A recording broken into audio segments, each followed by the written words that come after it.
What's up, man? Welcome back to Earl Knows It All, and let's get right into it. James Harden has been traded finally. This has been the summer-long saga between him and his former love, Daryl Morey, man. They had a lover's quarrel. If you remember previously my video where I talked about the lying of Daryl Morey, where James Harden called him out. He was back in China saying that he was told that, well, he didn't really tell us what he was told. Was it about the money? Was it about the trade? Who knows? But James Harden finally worked his way out of LA, man.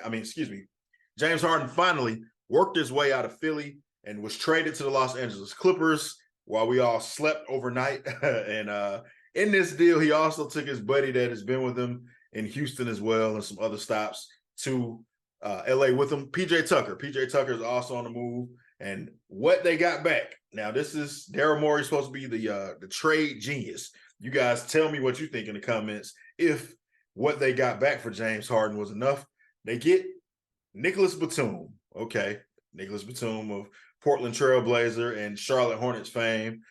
They also get Robert Covington, who comes back to the Philadelphia 76ers for a second stint. And they get Marcus Morris as well, senior that is, right? And also KJ Martin, which KJ Martin sneakily may be the best piece that they got. They also receive an unprotected first-round pick and 2 second-round picks as well. The first-round pick is a 2028 pick from the Clippers, and they got a 2029 pick swap. So a lot to kind of unpack there. Sounds like a bunch of bag of balls, me, you here, and all of that they got. But doesn't seem like they got the superstar player that Daryl Morey was telling us that he was going to trade James Harden for. Now, I asked you back in that previous video, who was going to be the first one to break, man? These are two strong-willed individuals. Who was going to be the guy to stand on what they believed and say, nope, I'm not budging. I will eventually get what I want. It was James Harden, man. And James Harden is a master at this. We saw him do it in Houston. He came in fat and overweight. I ran it down to you then, and he worked his way out. He was missing passes, and he scored 45 in the game just to let you know he still could do it. And then after that, he was like, man, y'all get me out of here, man. I'm just going to be fat and lazy. And they moved him to Brooklyn where he went with KD and Kyrie Irving. And then when the things didn't work out with him, he didn't want to play with Kyrie and KD anymore.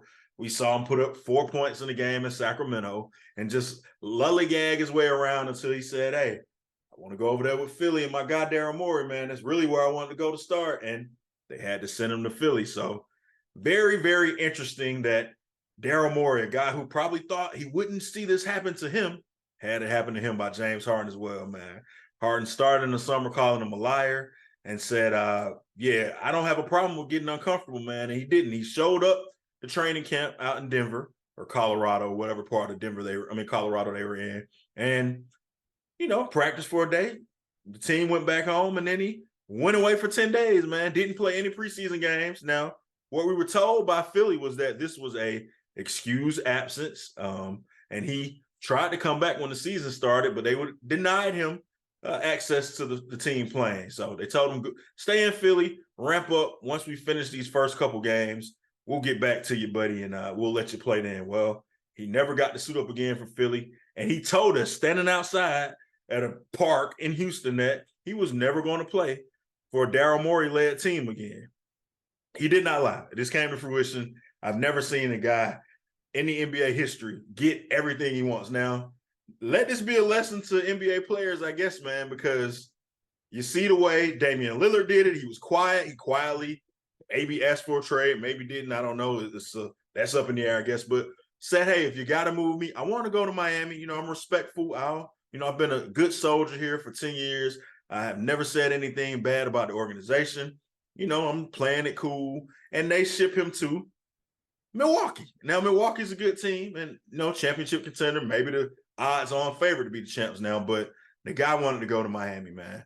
And he's been a model citizen. They say, hey, do what you're supposed to do, and then they'll take care of you maybe, man. No, they did not take care of him. They did everything in their power not to send him to Miami. They didn't even talk to Miami after the first day that he requested the trade. So you see how it worked for Dame Lillard. James Harden said he was going to LA, man, to the Clippers, and he wasn't going to move until that happened.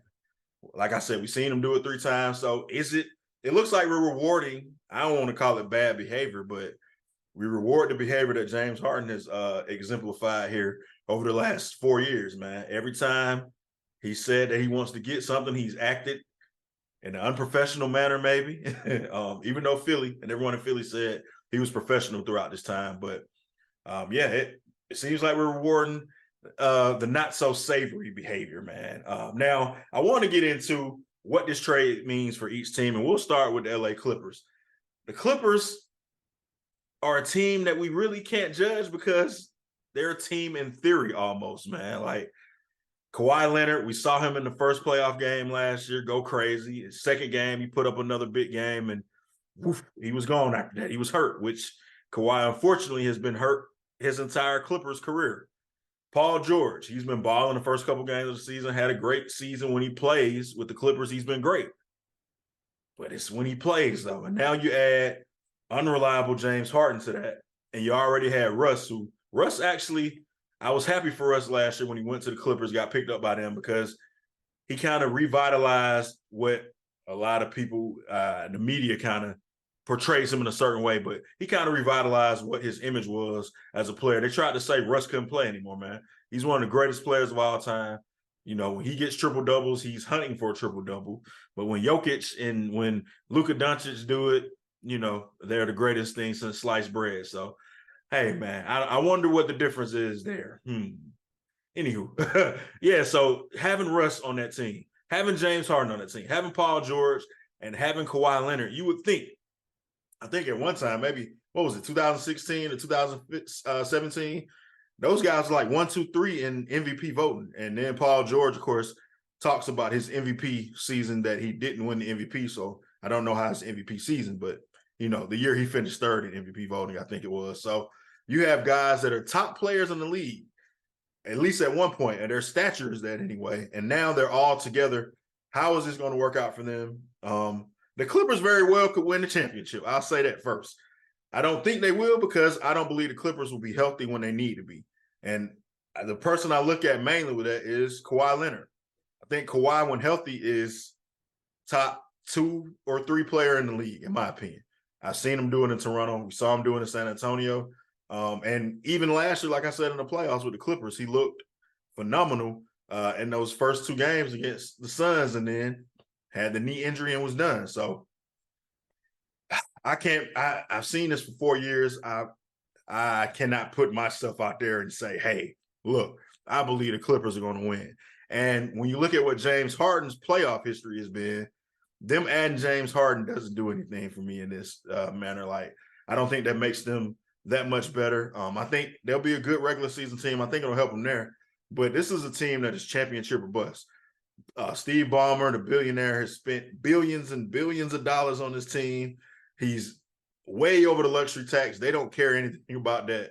They're building a new arena in Inglewood that they'll be in next year. So he's probably looking at, hey, I got some star power, if nothing else. They got Ty Lue, that's one of the best coaches in the league, but none of that has come together for them. So, you know, I would say take precaution when choosing the Clippers. Let's put it that way, right? Because I have to see it to believe it. Now, I'm a person that believes it and then sees it, but I don't believe it with the Clippers. That's what I'll say, man. I think they got a good team on paper, but unfortunately, they don't play on paper. They play on the basketball court. Now we'll move our attention to what the Philadelphia 76ers did and Mr. Daryl Morey. I think this is probably going to be the end of Daryl Morey's career in Philly anyway.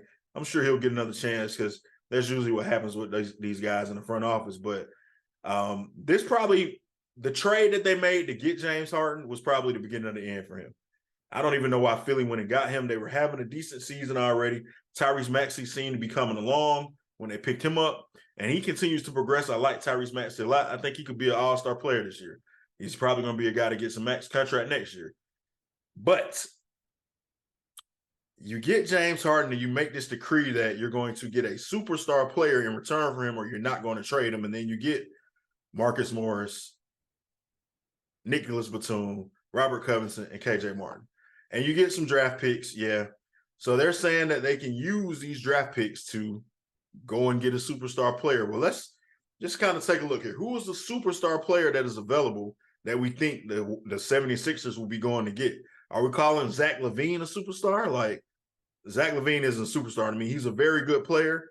He's maybe an all-star. I think he has a talented guy, but I mean, same thing with DeMar DeRozan at this point in his career. I don't think he's a superstar player. So the Bulls, who started off a little slow, maybe they are a team that is a possibility to try to move one of their guys. Yeah, I don't know where you go and get this superstar player from that is going to be available. So you got to start looking at, is Joel Embiid going to say, hey, man, you guys have kind of botched this whole thing my whole career here. You had Ben Simmons. You had the chance to go get Jason Tatum. You got Markelle Fultz. You had the chance to keep Jimmy Butler and maybe have that dog that I wanted to play with. I love Jimmy. I expressed that during that time, but you chose Ben Simmons over him. You paid Tobias Harris all of this money, and Tobias Harris is a decent player, but that contract is kind of stopping you from being able to pay somebody who can really do what you need to do as a number 2 or number 3 guy. And then you go and get James Harden, and that doesn't work out for me either. Now, he's won an MVP there, but you got to believe the next superstar that's going to be available is on their team. That's my opinion. It's going to be Joel Embiid. He's going to request a trade more than likely, and I don't think he'll play this season out. I think they'll probably lose in the second round again, if not the first round, and then we'll start to hear him make his request known. We heard him kind of throw a little hint out there about he wants to win a championship, whether it's in Philly or anywhere else. That's the first time we ever heard him say that. So guys start planting these seeds, man. Before Dame requested his trade, every now and then he'd be like, hey, if I did ask for a trade, I would love to play with this guy, or, but I'm not asking for a trade. So when you start hearing guys talk like that, they're kind of trying to make the back channels and move. So I think Joel Embiid is going to be the next guy to ask for a trade. I mean, if you say Cat in Minnesota, that doesn't even fit as far as him and Joel Embiid playing together. So that wouldn't really work. Like I said, I don't see an avenue for them to get a player that's going to help them be a championship team. You guys tell me what you think, man. What do you think about this trade? Can you believe why? I think Daryl Morey should be called to task on this first and foremost, because I think I made a fake trade in that video that I made before, where the salaries matched up and all the guys that they traded for here on Halloween was the same thing. They could have saved a lot of heartbreak, a lot of headaches, a lot of all this stuff. Could have went into the season with a training camp with all these guys and prepared if you just would have made this trade right away. I mean, it doesn't make sense to me, but hey, tell me what you think, man. You guys comment below. Who do you think won this trade, if anybody won? I don't know that anybody did. And what do you think the fallout will be? Do you think the Clippers are a team that can contend to win the championship this year? Do you think Philly has enough with Joel Embiid and Tyrese Maxey, or do they need to add another player? And does Daryl Morey have the ammunition to do that? Now, you tell me what you think. And also, do yourself a favor and like this video and subscribe to my channel. And make sure you turn your notifications on so you don't miss a thing.